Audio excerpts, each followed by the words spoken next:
Saraswati recording studio Patepur Vaishali.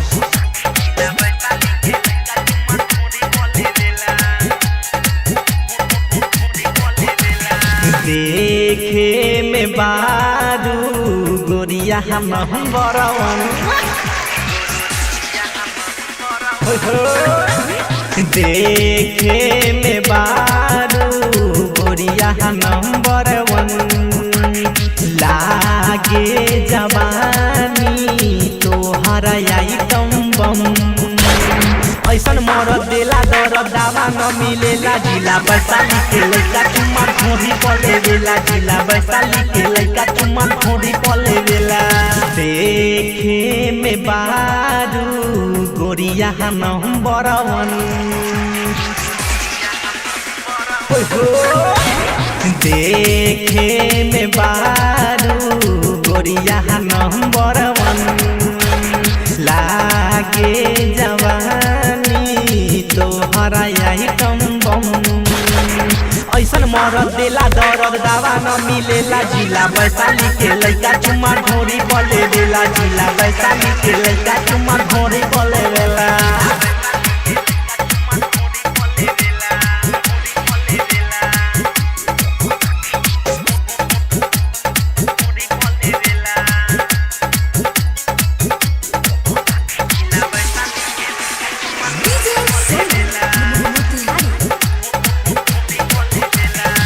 गोली बारूद यहाँ चले लकाटा गिरे नदी ह जो बना से दुपहटा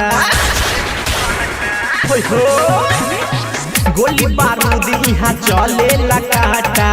गिरे नदी ह जो बना से दुपहटा ओरा उठा के कदेला गहरा आवे नए करा नजरी में सहारा देखे साजा लेली माजा पैसा दे देला जिला वैशाली के लइका चुम्मा घोड़ी पले वेला जिला वैशाली के लइका चुम्मा घोड़ी पले वेला।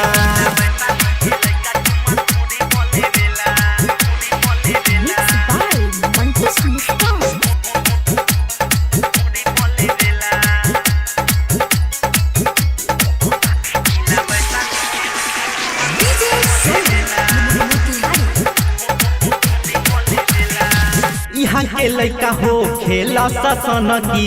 परवीन धीरेन्द्र पमारन कनकी यहाँ के लइका हो खेला ससन की परवीन धीरेन्द्र पमारन कनकी आजाद न महरिया मुँह में देवेला चोली से पानी टप टप चुहेला पहलू पाला कबो हाला करे ना दे देला जिला वैशाली के लइका चुम्मा घोड़ी पले वेला जिला वैशाली के लइका चुम्मा घोड़ी पले वेला। Saraswati recording studio Patepur Vaishali.